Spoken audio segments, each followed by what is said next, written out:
우리 아이 첫 한글 공부 언제 시작해야 할까요? 3세 이전에 통문자로 시작해야 한다는 의견도 있고 6세 이후 낱글자로 익혀야 한다는 의견도 많습니다. 이렇게 의견이 분분하다 보니 헷갈리는 부모님도 많으실 텐데요. 오늘은 우리 아이의 첫 한글 공부는 언제 어떻게 시작해야 하는지 알아보겠습니다.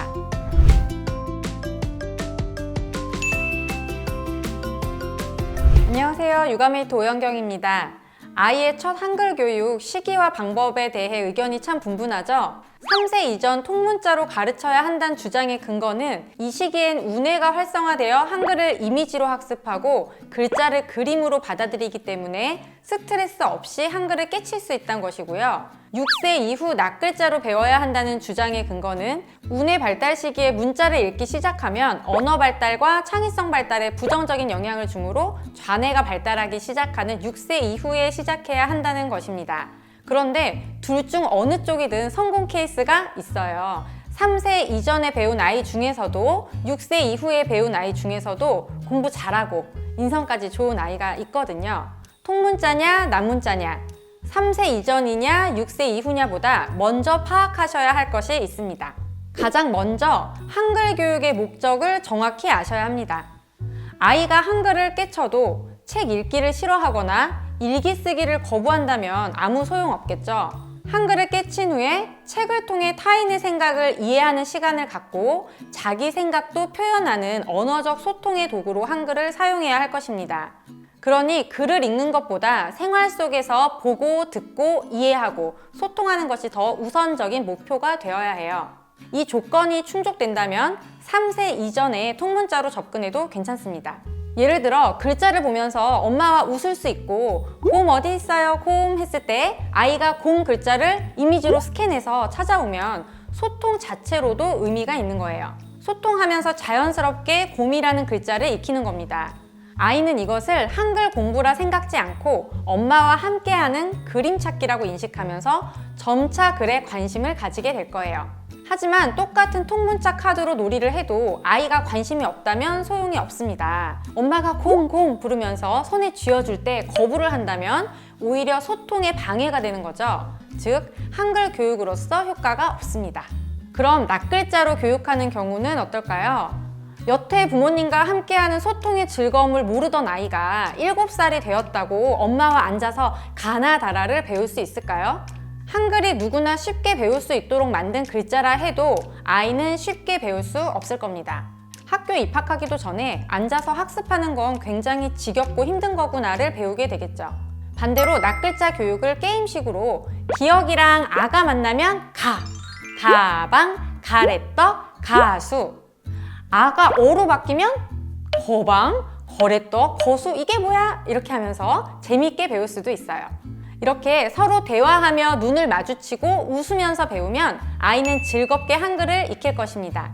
결론을 말씀드리면 한글 공부 시작은 언제든 괜찮다는 것입니다. 아이가 글자에 관심을 갖고 통문자 카드를 뒤집고 있는데 6살 이후에 해야 한다고 굳이 막을 필요는 없다는 거예요. 반대로 관심 없는 아이 때문에 부모님 마음이 조급해지고 아이에게 계속 화를 내게 된다면 아이의 연령이 높아도 그 시도를 멈춰야겠죠. 그렇다면 아이가 관심을 가질 때까지 무작정 기다려야 할까요?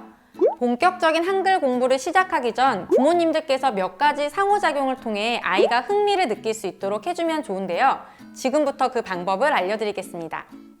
첫 번째, 읽는 즐거움 알려주기. 한글을 책을 통해서만 배우는 건 아닙니다. 문자는 어디든 있죠. 부모님이 다양한 놀이를 함께 해주면 좋은데요. 책을 읽거나 길을 걸을 때 아이가 좋아하는 단어가 보이면 손가락으로 짚으면서 읽어주세요. 뽀로로를 좋아한다면 뽀자가 나올 때 뽀를 짚으면서 뽀로로의 뽀가 여기 있네 해주는 거예요. 그 다음 뽀얗다 공통된 음절이 나오면 소리를 더욱 강조해줍니다. 아이들도 아는 글자가 생기면 그때부터 글자가 눈에 들어오면서 궁금한 것도 알게 되는 것도 더 많아질 거예요. 아이가 같은 글자를 찾아 가리키면 우와 뽀자가 거기도 있었네 하면서 성취감도 주고 길을 가다 간판에 뽀가 보이면 오 저기도 뽀가 있네 하면서 즐거움을 주세요. 이렇게 좋아하는 것부터 글자를 익히면 좋습니다. 캐릭터 이름이나 가족 이름, 간식 이름의 한 음절부터 시작해보세요. 두 번째, 아는 단어가 있는 쉬운 책 읽어주기. 책을 펼쳤을 때 모르는 단어가 빼곡하면 어떨까요? 읽기 전부터 부담이 느껴지겠죠? 글을 모르는 아이들에게 글이 많은 책은 부담을 줍니다. 아이의 관심을 끄는 그림과 쉬운 단어로 이루어진 책부터 접근해주세요.